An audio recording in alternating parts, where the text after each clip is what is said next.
Egunon eta mila esker guztioi biak antolatutako jardunaldi hauek jarraitzagatik. Bienvenidos, bienvenidas a esta última jornada de estos encuentros organizados por la plataforma Bilbao Bizkaia Arquitectura y que este año versan sobre el tema del reto de la desigualdad. El primer bloque de la mañana tiene como temática el desafío de la arquitectura actual por acercarse al contexto rural. Y para desarrollarlo e intentar alcanzar una visión enriquecedora, tenemos a dos ponentes de excepción. Tenemos la suerte de contar con ellos, a los que voy a ir presentando de forma breve para dar paso a sus exposiciones, que es realmente lo que interesa. Rubén Méndez Cebrián es licenciado en Publicidad y Relaciones Públicas, diplomado en Relaciones Laborales, máster en Gestión de Diseño por la Universidad del País Vasco, Euskal Herriko Unibertsitatea, y también tiene formación en facilitación de grupos por el Instituto de Facilitación y Cambio, IFACE. Desde 2021, en la Secretaría Técnica del Grupo de Trabajo Estatal de Vivienda Cooperativa en Cesión de Uso, en REAS, Red de Redes, en el Grupo de Coordinación de Covizitza, ORG, Red de Proyectos de La Rioja, Navarra y Euskadi, socio a su vez de Ametxe Cooperativa Elkartegia, Cooperativa de Vivienda en Cesión de Uso sin ánimo de lucro, en Gorresola, Vizcaya, y por último, socio de Ariwake, Sociedad Cooperativa. Rubén se considera una persona inquieta, creativa, en continuo aprendizaje, adaptación y revisión, comprometida con movimientos ciudadanos, sociales, transformadores, desde la educación a la vivienda cooperativa, pasando por el aprendizaje de procesos colectivos y personales. Queremos agradecer a Rubén, en nombre de la organización del BIA, su presencia y la preparación de la ponencia que estamos seguros que va a ser de gran interés. Y sin más preámbulos, Rubén, te cedo la palabra para que comiences tu intervención. Mila esker, muchas gracias. Eskerrik asko, Víctor. Buenos días, egunon, a todas y todos. Gracias por la invitación de participar en este foro. Voy a pasar a compartir pantalla para ver la presentación. Primero voy a hacer una introducción rápida que lo voy a pasar de forma breve para que tengáis un contexto. Luego, si la organización va a preparar un poco las presentaciones para compartir, la podréis ver más en detalle. El grupo de vivienda de REAS, el contexto sería la red de economía alternativa solidaria a nivel estatal, que tiene 4 redes sectoriales en la recuperación en la Asociación de Recuperadores, en Unión Renovables, Comercio Justo, Finanzas Éticas, y la vivienda se compone como una nueva sectorial emergente. REAS tiene presencia en casi todos los territorios en el estatal. Engloba 944 entidades, 48.000 personas en todo el estado, en sus organizaciones territoriales y sectoriales. Y el grupo de trabajo, que lleva trabajando prácticamente 2 años, pues está compuesto por unas 35 personas que representan el ámbito territorial con diferentes ritmos, ¿no?, de trabajo y composición y grupos en cada territorio, ¿no? Y luego también se compone por entidades técnicas. Los objetivos son la difusión del modelo, creación de publicaciones, también crear incidencia para impulsar cambios normativos, de políticas y de ayudas, y vertebración del movimiento a nivel estatal. Asimismo, en Euskadi, en el ámbito de REAS Euskadi, también se crea un grupo de vivienda en la que participan entidades de vivienda inclusiva, las de vivienda cooperativa en cesión de uso y entidades que tienen que ver con la arquitectura y el urbanismo social y transformador. Y está en marcha desde hace un año, también con el reto de ser un agente relevante en lo que tiene que ver a vivienda transformadora.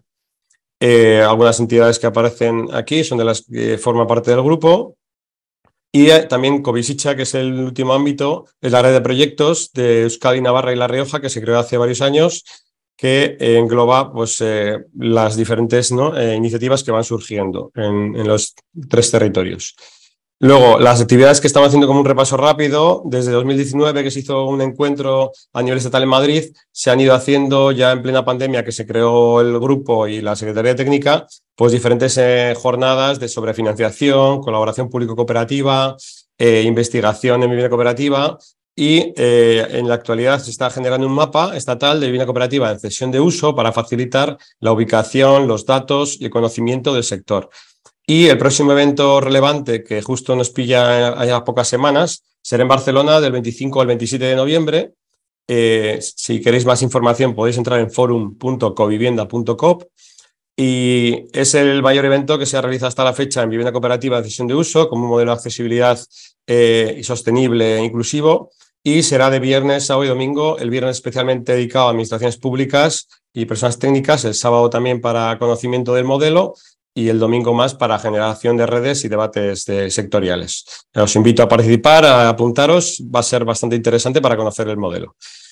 Luego, el concepto del modelo, como una fotografía que me parece muy interesante y apropiada quizás, sería que la vivienda convencional que conocemos todas sería como unas semillas o unos alimentos que evidentemente tienen un servicio que ofrecernos, ¿no? Pero si esos alimentos les damos una oportunidad, pues realmente podemos expandir y desarrollar nuevos frutos, generar un espacio de oportunidad de alguna forma, ¿no? Que es lo que veremos que puede suponer la vivienda con la gestión cooperativa, ¿no? Tanto del inmueble como de la convivencia. Esta modalidad es como una tercera vía alternativa al alquiler y a la compra, con la mejor de ambas cuestiones, porque te permite la flexibilidad del alquiler y evitar cargas financieras, pero teniendo la estabilidad de que supone la compra normalmente. Entonces, porque nadie te tiene que echar de un sitio y puedes vivir para toda tu vida en este modelo. Y tampoco tienes cargas financieras. Hay un retorno de capital parcial, porque es el 20% lo que se suele poner de capital, y a estas características sumaríamos que es más accesible porque hay autopromoción. También está al margen de los precios del mercado. No tenemos que estar como en alquiler y la compra a expectativa del mercado, sino que simplemente se paga lo que vale el inmueble en cada momento y con todas las ventajas de crear una comunidad, de mayor salud, el potencial de desarrollo personal y los cuidados y la dependencia, ¿no? Que tanto echamos en falta hoy en día. A nivel de contraste con el modelo habitual de propiedad horizontal, vamos a decir, estamos habituados a tener unos espacios comunes que suelen ser pasillos, escaleras, ascensores. En este caso, los ampliamos para llegar a tener unos espacios comunitarios que permitan el encuentro. Entonces, la dimensión cambia bastante y lo que tenemos son espacios compartidos que facilitan, evidentemente, pues no tener que estar simplemente viéndonos en el ascensor, ¿no? Y que sea incluso un espacio un poco hasta incómodo, ¿no? Esta sería la visión como de contraste de lo que es el modelo clásico que conocemos de vivienda cooperativa, que se ha utilizado realmente para la promoción y la financiación de vivienda, que luego pasa al mercado de forma libre.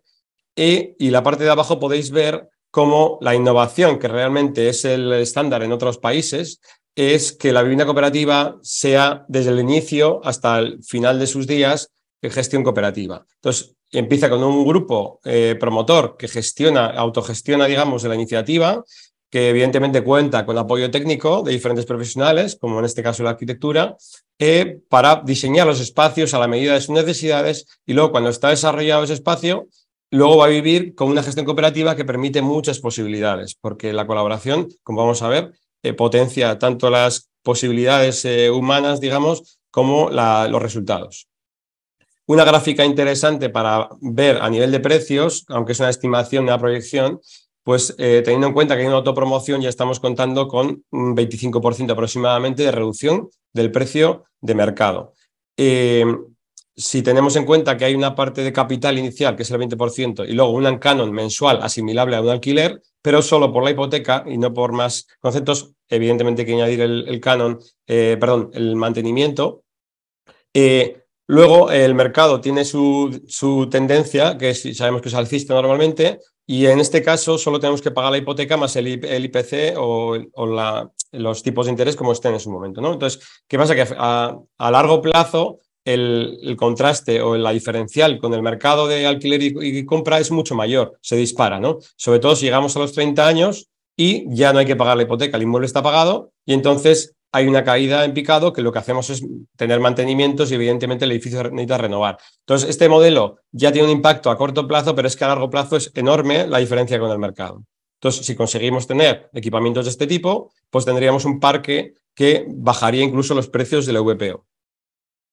Las características básicas de este modelo que proponemos desde REAS es que es modelo de propiedad cooperativa, solo hay una propietaria que es la cooperativa y es sin ánimo de lucro. Hay un capital inicial, que es lo que se recupera. Pones un capital inicial, como sí que suele haber en las cooperativas tradicionales aquí, y lo recuperas cuando te marchas. Y las cuotas mensuales son similares al alquiler, que simplemente son para pagar entre todas las socias la hipoteca, ¿no? Luego se basa en la autopromoción de un grupo promotor y que se genera comunidad. No es un proyecto llave en mano, porque sería otro tipo de gestión y otro tipo de dinámica, ¿no? Luego la vivienda se trata de que sea asequible e inclusiva, y con esto solo tienes la cesión de uso en un espacio, no tienes ningún derecho de venta ni de juego con ese espacio. Simplemente tienes el derecho de uso y cuando tú te marchas, pues la cooperativa lo gestiona con otra persona que entre, ¿no? Y luego pues se trata de que con ayudas públicas sea mucho más accesible todavía, ¿no?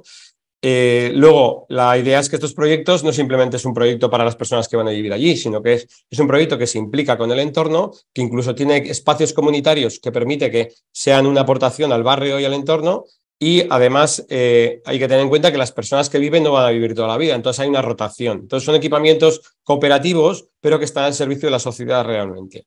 Y luego, el vivir en comunidad, de alguna manera, es la forma más eficiente que tenemos de crear hábitat, ¿no? Porque es el compartir tanto la energía, el teléfono, como incluso equipamientos como lavadora o taladro, pues es evidentemente maximizar la eficiencia y el consumo, ¿no? Y luego es un modelo que está creciendo con gran fuerza en Cataluña, gracias a un contexto favorable, y es muy fácilmente replicable teniendo en cuenta las claves que de hecho se explicarán en el foro, ¿no? Beneficios importantes, pues los voy a enumerar de forma rápida, luego más detallada en otros ámbitos, pues salud y bienestar, cooperación, solidaridad, cuidados y atención a la dependencia, accesibilidad a la vivienda y flexibilidad para disponer de ella, eficiencia y sostenibilidad, diversidad e inclusividad porque pueden acceder a este tipo de vivienda a diferentes rentas, y con las ayudas podemos contar en un mismo edificio, así como no pasa en otros modelos, contar en un mismo edificio con diferentes rentas, ¿no? Para tener una mayor diversidad social. Y luego es un modelo viable y replicable. 9 propuestas que planteamos son que haya que las ayudas de alquiler también sean para cesión de uso, que se computen los espacios comunes, que haya ayudas específicas para el modelo, que haya garantías de financiación de CERSA y la Sociedad de Garantía Recíproca, que se plantee el IVA súper reducido para la construcción, ya que son entidades sin ánimo de lucro, que sean especialmente protegidas las cooperativas, que haya financiación específica para mayores y que haya un cambio normativo a nivel urbanístico y de calificación de suelo para favorecer este tipo de proyectos que no sean especulativos. Y luego que haya recursos y difusión para el modelo. La dinámica actual en el Estado es con los diferentes grupos que están generando entidades a nivel de REAS a nivel estatal. Hay una gran trayectoria a nivel internacional con muchos ejemplos. Luego a nivel estatal se están creando proyectos en todos los territorios con diferentes intensidades, sobre todo senior. Y luego los impactos, pues no, tampoco los voy a detallar aquí ya porque puedo redundar un poco y los dejamos, ¿no? Para después, para detallar en la presentación que os puedan compartir. Luego, a nivel de impactos ODS, pues hemos conectado las características del modelo con todos los elementos, ¿no? De los ODS. Luego, a nivel conceptual, se trata de un cambio cultural que entendemos que hay que transitar, ¿no? Porque estamos acostumbrados en esa sociedad a la cultura del tener, de privatizar, de individuos aislados, que cada vez es como que tenemos, de hecho hay un dato importante que es prácticamente el 30% de las viviendas de Euskadi, en el Estado es algo menor, viven una sola persona. Entonces eso es un síntoma de ineficiencia absoluta que no estamos dispuestas a sostener más tiempo, entiendo. Entonces, si realmente lo que necesitamos es el uso, podemos cooperativizar ese uso y organizándonos como personas que somos capaces de generar cooperativas, industrias, empresas, pues hacerlo también en la vivienda, ¿no? Luego se trata de un cambio de paradigma. Estamos educadas casi todas, ¿no?, en la competitividad. En la escuela desde el principio, ahora está cambiando, vemos que va cambiando poco a poco, pero lo que es la televisión, lo que es el entorno, incluso los programas de televisión están basados en la competitividad, ¿no? Entonces, si cambiamos eso, que es como una escasez, una mentalidad de escasez, que dice que no hay para todos y que el primero que llega se lleva lo mejor, pues pasamos a una mentalidad de abundancia en el que si cooperamos, todos salimos beneficiados y aumenta la creatividad, ¿no?, y la positividad. Luego, también hay una evolución cultural que hacer, que normalmente estamos acostumbrados a que la vivienda la provee el mercado y me la ofrecen. Entonces, pues tiene sus condicionantes. En cambio, si vamos a la autopromoción, aparte del aprendizaje enorme que supone, evidentemente, podemos diseñar a la medida de nuestras necesidades y de nuestra vida las viviendas, con, evidentemente, maximizar el ahorro y los espacios que queremos utilizar. Entonces, nos empoderamos y nos encargamos de esa parte también. Luego, a nivel de los diseños de los espacios, es importante que hemos pasado a privatizar prácticamente todo, y aquí tenemos una línea, ¿no?, que nos marca la parte izquierda de la privacidad y la parte derecha del encuentro. Entonces, podemos ver que depende de dónde coloquemos ese diseño de espacios a nivel arquitectónico, vamos a facilitar el encuentro o vamos a facilitar que la gente esté más aislada. Entonces, ahora mismo creo que estamos en un cambio de paradigma, más visto que lo que ha pasado con la pandemia. Entonces, es una reflexión que podemos hacer en cada proyecto que abordamos, ¿no? Que evidentemente, si el mejor espacio del edificio es para el encuentro, para el espacio comunitario, es lo que va a suceder. Si dejamos el mejor espacio, la mejor fachada para la privacidad, va a suceder que cada uno va a estar en su espacio íntimo. Y luego un cambio de paradigma importante a la hora de enfrentarnos a nuevas soluciones como esta.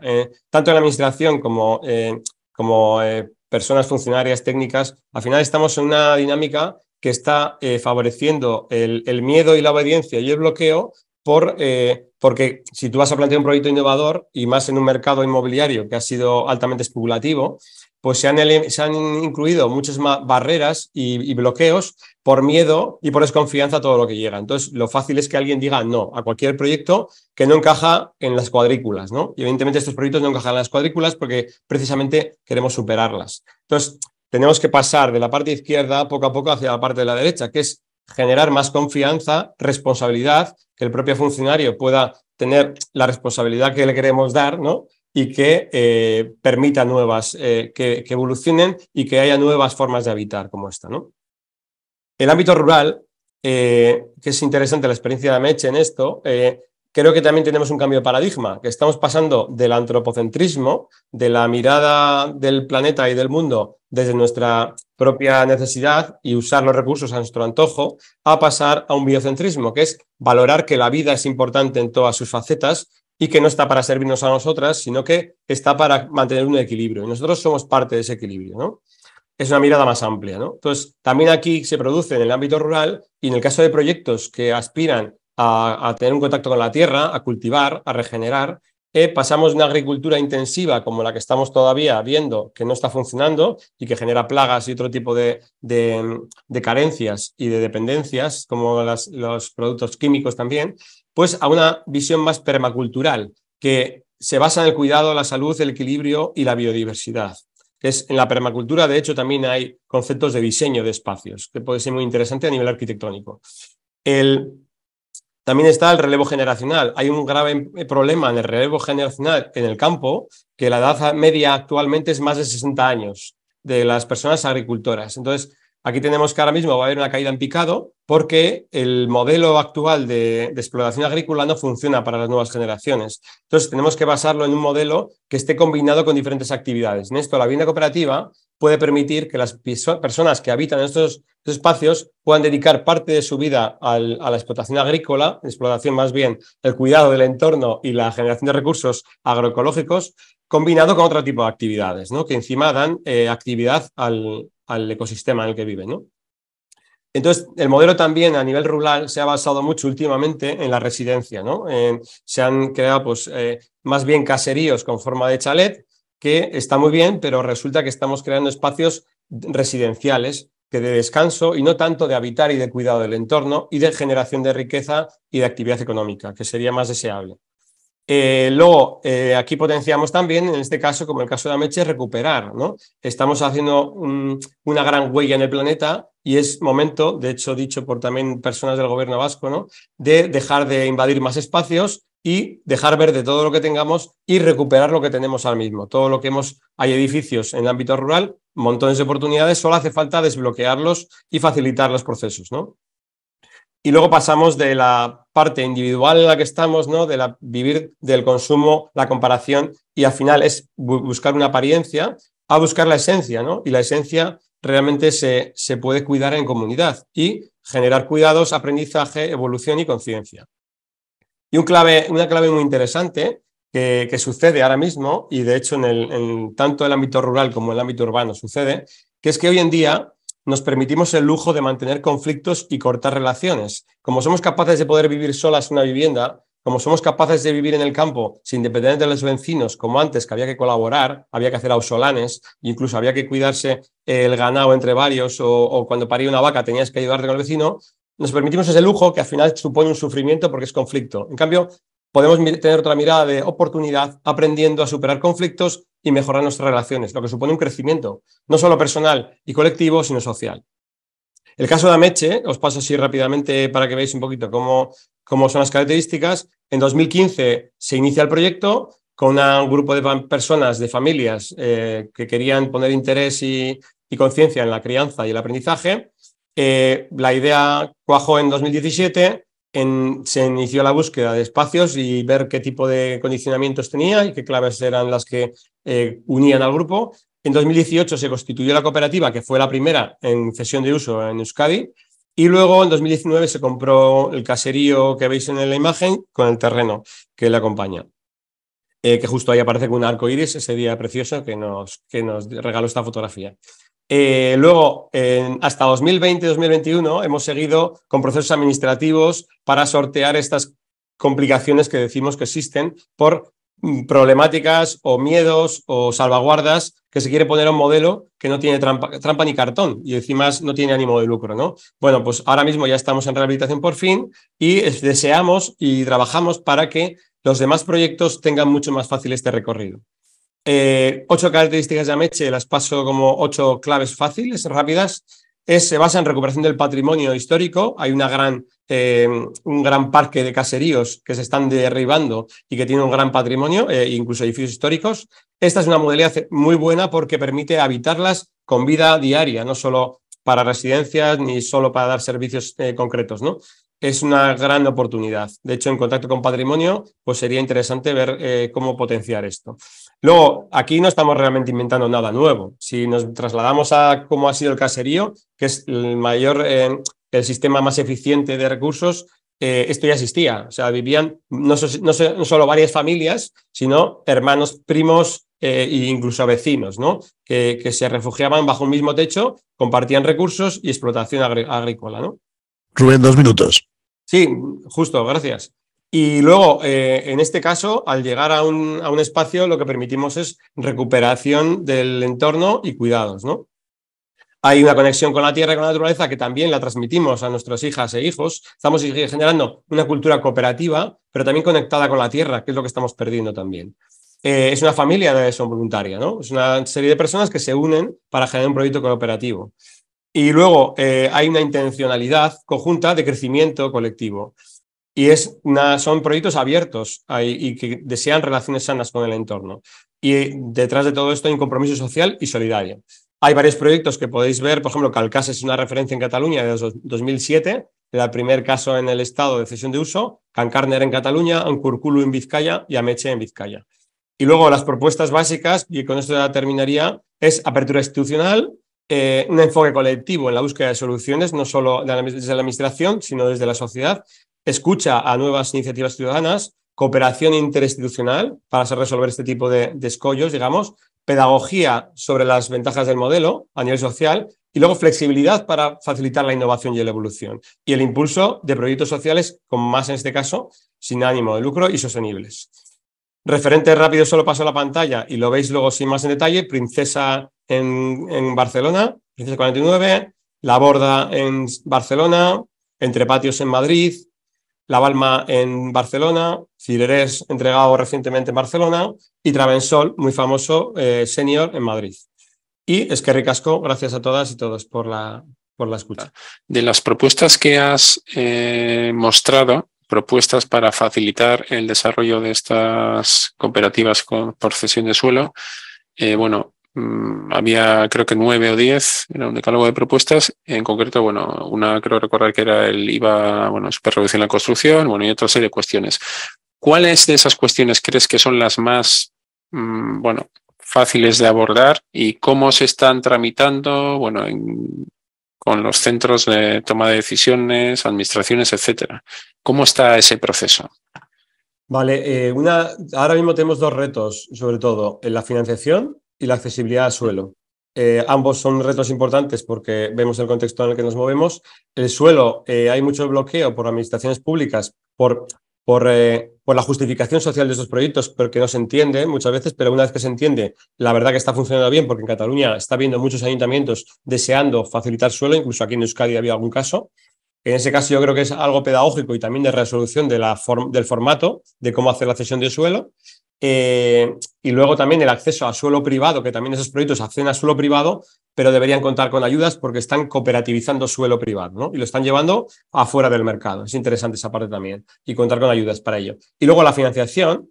Ahora mismo la entidad financiera que está apostando por el modelo es Fiare Banca Ética. O sea, está apoyando prácticamente, no sé si diría el 90%, el 95% de los proyectos se financian con Fiare, que es una entidad que ha apostado fuerte por el modelo porque ve la transformación social que tiene y el impacto social que supone.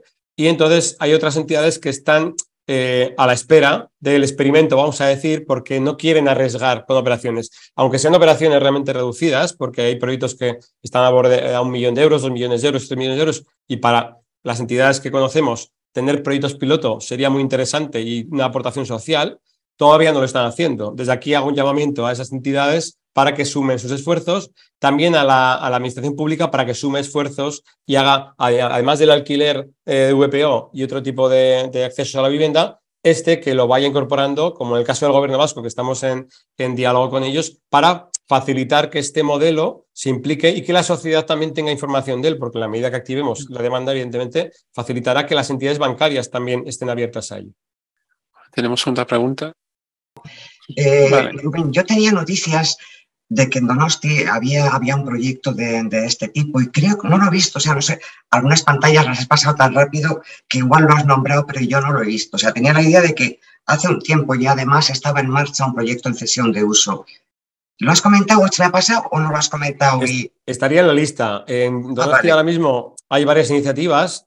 Están a la espera de suelo público. Alguna de ellas se ha desmarcado esa espera de suelo público y me consta que alguna se ha dividido en grupos más pequeños para buscar realmente acceso a suelo privado para valorar esa opción. Porque el suelo público ahora mismo, el Ayuntamiento de Donosti ha parecido querer interés, pero no ha acabado de consolidar ni concretarlo en una operación clara y beneficiosa para los proyectos. Entonces, ahora mismo todavía no han conseguido acceder a suelo para materializar.